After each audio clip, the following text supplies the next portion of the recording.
cosas que tiene que cambiar es el tema del manejo medioambiental, que se ha relajado mucho y para eso hemos invitado a Alicia Abanto para hablar sobre este tema, que es adjunta en asuntos del medio ambiente de la Defensoría.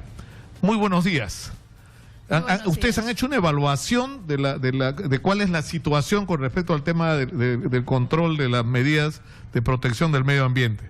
Efectivamente, hemos hecho una investigación que nos ha tomado más o menos año y medio y tenemos información que consideramos que hay que transmitir a la población y a las autoridades para cambiar. Esto es como que le han tomado un examen al Estado peruano sobre cómo está actuando en relación a la protección del medio ambiente, y si tuvieran que poner una nota, jalaos.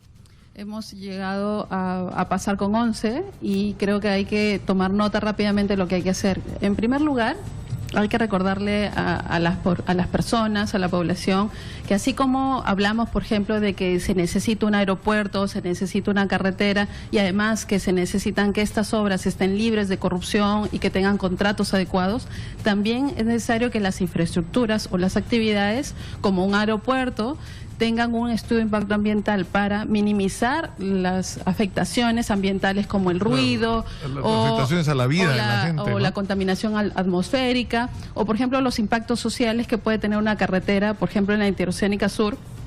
Ha habido un incremento de la trata de personas, un incremento de la minería ilegal y hay impactos sociales que se tienen que tomar en cuenta en la evaluación de los proyectos. Sobre estos temas hay que conocer que en el Estado la evaluación de impacto ambiental se hace por todos los ministerios que aprueban el desarrollo de estas obras o el desarrollo de actividades como la pesquera, acuícola o agricultura, etcétera. Nosotros hemos encontrado que, habiendo transcurrido 15 años desde que se iniciaron las obligaciones para reglamentar la parte de la evaluación ambiental, en estos años hay 6 actividades que no tienen reglamento ambiental. Entonces, básicamente hay 6 que han cumplido actualmente y 6 que no tienen reglamento y 2 que tenemos que actualizar. Entonces, como vemos hace un rato cuando decía casi pasamos con 11, es porque precisamente 6 han cumplido. Porque es buena gente la calificadora, digamos, está haciendo precisamente así. Para no jalarte te pongo 11, pero corrige. Hay que poner 11. Entonces, de estos 2 reglamentos que hay que actualizar, por ejemplo, tenemos el reglamento de exploración minera y el de electricidad. Y hay actividades que tienen que tener reglamento de participación reglamento de participación ambiental, como la actividad del turismo, la pesca, la acuicultura o infraestructuras vinculadas a salud, comunicaciones y defensa. Sumado al tema ambiental, hay que tener en cuenta que los impactos sociales se evalúan y se determinan escuchando a la población, y para eso también se necesita reglamentar la participación ciudadana, donde tiene que haber buena información y procesos se ha llamado para la licencia social, digamos, para gestionar la licencia social. Y hemos encontrado que de todas las actividades nos faltan 9 reglamentos de participación ciudadana. Es decir, a la fecha, o sea, digamos, la ley dice que tiene que haber, pero nadie te explica cómo vas a hacer para aplicarla. Exacto. No tienes los procedimientos para aplicarla. Cada ministerio ha debido reglamentar cómo lo va a implementar, porque si no en la práctica no se hace o prácticamente estamos creciendo y estamos aplicando una serie de medidas de crecimiento económico, pero descuidando la parte ambiental y social. Por eso es que no disminuyen los conflictos sociales, porque hay una contradicción ahí cuando nos ponemos una meta de disminuir conflictos sociales, cuando hay 8 ministerios que no han emitido los reglamentos de participación ciudadana de diversas actividades. Por ejemplo, donde no hay reglamentos de participación ciudadana para las actividades de industria, pesca, acuicultura, vivienda, turismo, defensa, salud, electricidad. Entonces, lo que nosotros decimos, hay que tener los reglamentos, y de aquellos que hay que actualizar también hay que hacerlo, porque tenemos reglamentos desfasados. Por ejemplo, tenemos reglamentos de participación ciudadana desfasados que hay que actualizar en transporte, en exploración minera, en explotación minera y en hidrocarburos. Cuando hablamos de la necesidad de evaluar los proyectos, es porque cada infraestructura o cada actividad económica necesita una evaluación económica, Es decir, que sea rentable económicamente, pero que también sea rentable en términos ambientales y sociales. Porque cuando tú tomas una decisión que luego te va a generar un costo social muy alto, es contraproducente. Voy a poner un ejemplo. Hay una tendencia en estos últimos años a simplificar los procedimientos, pero si esa simplificación no se hace de manera adecuada, podemos tener también problemas. Hay la reducción de plazos, pero sin tener en cuenta, por ejemplo, la necesidad de la participación ciudadana para que se desarrollen cambios. Como si la participación ciudadana fuera una traba, porque se habla de destrabar, vamos a destrabar, ya que fastidia a la gente con sus reclamos, entonces vamos a ponerlos a un costado y hacer las cosas. Claro, lamentablemente eso al final termina siendo contraproducente, porque vas a tener una relación de hostilidad con la población en el lugar donde se debe hacer, por ejemplo, el desarrollo minero, si fuera el caso. Un caso actual, ¿no?, es el proyecto Las Bambas, donde han habido 5 modificaciones al estudio de impacto ambiental sin participación ciudadana. Entonces allí la autoridad, el Ministerio de Energía y Minas, dice sí, pero el cambio no ha sido significativo en materia ambiental. Pero nosotros le decimos, el cambio sí ha sido significativo en materia social, y hay ahí un error en las autoridades cuando se piensa que la evaluación solamente es por partes. La evaluación tiene que ser integral, económica, ambiental y social. Puede ser que sea viable de manera viable en lo económico y en lo ambiental, pero no sea viable socialmente, y eso también también tiene, digamos, que ser analizado y tiene que ser gestionado. O puede ser que sea viable socialmente, pero no ambientalmente, es decir, que el costo ambiental sea tan alto que hay que reevaluar esa decisión. Bueno, pero un ejemplo de esta relajamiento fue el caso de Tía María, ¿no es cierto?, donde en un comienzo se iba incluso a usar el agua del río cuando había la posibilidad de buscar otras opciones, incluyendo el uso de agua de mar, en lo que finalmente terminó la propuesta luego de ser corregida. Pero ese concepto de que, es decir, me puedo pasar por encima de la gente, se convirtió como en una, ¿no? Claro, es que la evaluación de impacto ambiental y social no es una traba, es una necesidad para que el proyecto sea exitoso y para que nuestro desarrollo esté garantizado. O sea, el crecimiento económico necesita una buena gestión ambiental y social.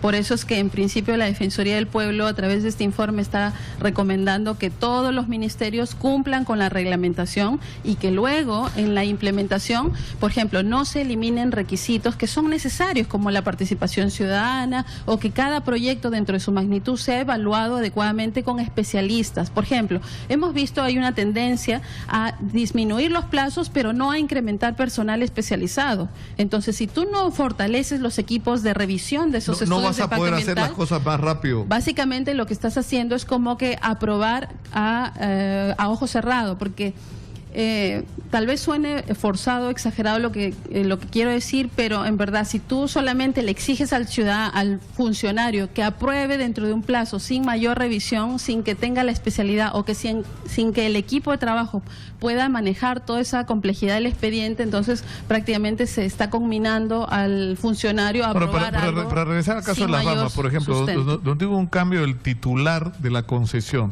que es una cosa que a mí me parece bien discutible. Tú le entregas una concesión a alguien y ese alguien no agarra después y le pasa la concesión a otro, y encima ese otro, porque acá había una transferencia de propiedad de una empresa suiza a una china, entiendo, ¿no es cierto?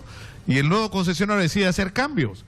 O sea, en realidad, en ese cambio de concesionario, en el caso de que esto ocurra, tendría que haber una intervención de la población, ¿no es cierto?, para garantizar que los compromisos adquiridos por la original concesionaria se cumplan, que es precisamente lo que ha motivado todos los conflictos en Las Bambas. Precisamente, la parte social ha sido muy descuidada, y entonces incluso el cambio del proyecto implica aspectos ambientales, pero también sociales, y creo que la parte social fue la más descuidada, y por eso incluso han habido muertos, heridos, confrontación en ese conflicto. Nosotros queremos prevenir y queremos que el país realmente disminuya la conflictividad, y sobre todo que los ciudadanos confíen en las instituciones respecto de su rol de protección de derechos. La población tiene que confiar en que hay realmente un proceso de evaluación de impacto ambiental donde se cuida sus derechos. Pero acá regresamos al tema que acabamos de estar conversando con la representante del Ministerio del Interior de Conflictos Sociales, con Amalia Ruiz, que es la asesora de conflictos del Ministerio del Interior, porque hay una expresión que se está usando constantemente: el Estado tiene que ser un árbitro entre las empresas y las poblaciones. ¿Y desde cuándo? ¿En qué parte de la Constitución dice eso? El Estado representa a la gente. Claro. Y el Estado tendría que defender el interés de la gente y garantizar que las empresas actúen en un contexto en el que lo que se va a hacer es resolver los problemas de la gente, darle una vida mejor a la gente, ¿no es cierto? Totalmente de acuerdo. El Estado lo que tiene que hacer es defender a la población y para eso tiene que garantizar que el proyecto sea adecuado. Hay un problema que nosotros vemos, por ejemplo, en los procesos de información, y hay autoridades que ya han asumido que los procesos de información fallan. Y una de las cosas que vemos es que, por ejemplo, se habla más de los aspectos positivos del proyecto, pero de los aspectos riesgosos o negativos se habla muy poco o casi no se informa con detalle a la población que los va a sufrir. Entonces, hay una tendencia a decir, bueno, estos proyectos van a traer todos estos beneficios, trabajo, canon, impuestos, ingresos, pero a la hora de informarle a la gente no se cae en el detalle porque la gente necesita ser informada sobre lo que va a cambiar. Pero esto, digamos, eso puede ser el comportamiento de la empresa que quiere hacer un negocio explotando el recurso que fuera o haciendo la obra que fuera, y va a priorizar solo las bondades y va a tratar de minimizar lo que pueden ser los impactos negativos. Pero el problema... Estudio de impacto ambiental, ¿cómo, con qué respaldo evaluaríamos adecuadamente el proyecto si ya por los medios de comunicación escuchamos al ministro o al presidente decir, este proyecto va de todas maneras? Es decir, sí necesitamos inversión, necesitamos desarrollar proyectos, pero los evaluadores de los estudios de impacto ambiental también tienen que ser equipos fortalecidos, equipos que tengan el respaldo y que tengan capacidad técnica, ¿no? Y una independencia para poder decidir adecuadamente y evaluar los proyectos. Porque además algo con lo que habría que terminar con una reflexión es que esto de lo que estamos hablando, que a alguna gente le para los pelos de punta, ¿no es cierto?, es lo que pasa en todo el mundo. Es decir, a ningún inversionista minero se le ocurre pasar por encima de los requisitos mínimos ambientales que le exigen en todos lados. Pero en el Perú, pues acá puedes hacer cualquier cosa. Acá te arreglas con el ministro y ya está, ¿no? Y el ministro termina trabajando para ti después de 3 años cuando salga del gobierno. Y otra cosa que hay que ver es que todo este problema de la corrupción en la toma de decisiones de obras, infraestructuras o proyectos o actividades también ha afectado la evaluación de impacto ambiental, porque si son obras que se deciden a partir de coimas, entonces la evaluación de impacto ambiental y social queda totalmente como una cuestión de mero trámite. Como un estorbo que hay que superar. Como una traba, precisamente. Entonces creo que nuestro país está creciendo y eso hay que valorarlo y cuidarlo. Pero también es cierto que tenemos que corregir estas deficiencias. Los requisitos como la información, la participación ciudadana y la evaluación ambiental no son trabas para el desarrollo, al contrario, nos garantizan un desarrollo que pueda ser respetuoso de los derechos y sobre todo que cuando hay contaminación, esa contaminación afecta a los más pobres. Cuando un río está contaminado o cuando se genera una serie de problemas de pasivos ambientales, eso afecta más a los más pobres, no a las personas que tienen una economía como para pagarse, por ejemplo, la factura de tratamiento de salud. Son los más pobres los que acceden a agua contaminada o no acceden al agua, como tú lo comentabas al principio, porque precisamente todas estas deficiencias, la corrupción, la falta de protección ambiental, siempre afecta a los más pobres y eso es lo que el Estado no debe. O sea, debe frenar, debe evitar y debe proteger a los ciudadanos. No, yo quisiera terminar con esta imagen, ¿no? O sea, yo creo que lo que deberíamos tener es a un Estado que se sienta frente a la empresa y donde le dice, a ver, ¿por qué lo que tú me estás proponiendo va a ser bueno para mi país y para la gente de mi país? Claro. Y para los ciudadanos del lugar donde vas a operar? Y a ver, ¿cómo me garantizas tú que no vas a afectar la calidad del agua de mi gente? Y que tú no vas a, o que el daño que puedas producir lo vas a mitigar de esta u otra manera. O sea, esa debería ser la posición del Estado, no al revés, donde el Estado está sentado del otro lado diciéndole a los representantes sociales, no fastidien, claro, no, terroristas mineros, no se metan, déjenos hacer las cosas. O sea, eso es lo que ha perturbado lamentablemente la relación entre el Estado y la sociedad y ha generado... ¿Cuántos conflictos tienen ya registrados ustedes en este momento? Creo que no hay que confundir el hecho de que existe el temor a la contaminación de la gente, porque precisamente la gente es testigo de miles de pasivos ambientales que hay en el país. Entonces, también es cierto, desde luego, que pueden haber personas que hacen un manejo irresponsable de los liderazgos locales y también actores que tienen una agenda, digamos, contraria a lo que estamos planteando desde la Defensoría del Pueblo, que es precisamente que haya participación ciudadana, que haya información, que haya evaluación ambiental y social de los proyectos de inversión, de tal manera que el crecimiento de nuestro país esté en el marco del desarrollo sostenible. Porque lo que te permite que pueda haber liderazgos así irresponsables, ultras, es el papel de los funcionarios del Estado. Claro. Si la gente percibe al funcionario del Estado como alguien que está del lado de la empresa incondicionalmente, que te va a acusar cualquier cosa con tal de imponer los intereses de la empresa, entonces tú te volteas a mirar a quien te incendie la oreja, ¿no es cierto? Es lógico, es algo que va a pasar. Claro. Y además nuestro país quiere ingresar a la OCDE. Pero para eso nosotros tenemos que mejorar nuestro desempeño ambiental, nuestra gestión ambiental. Nosotros invitamos al Poder Ejecutivo a revisar el informe de la Defensoría del Pueblo. Desde luego ya se los hemos notificado.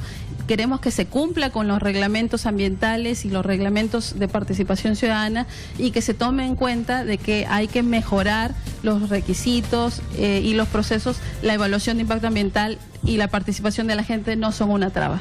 Tenemos que terminar. Muchas gracias por estar con nosotros. Ha sido Alicia Abanto, adjunta en asuntos de medio ambiente de la Defensoría del Pueblo. Muchas gracias por estar con nosotros y ojalá que la gente del gobierno comience por leer el informe de la Defensoría. Muy gentil. Gracias. Muy buenas tardes ya a estas alturas. Yo los dejo con José Rocha. Conmigo será hasta mañana. Muy buenas tardes. Recuerda que también puedes escucharnos en www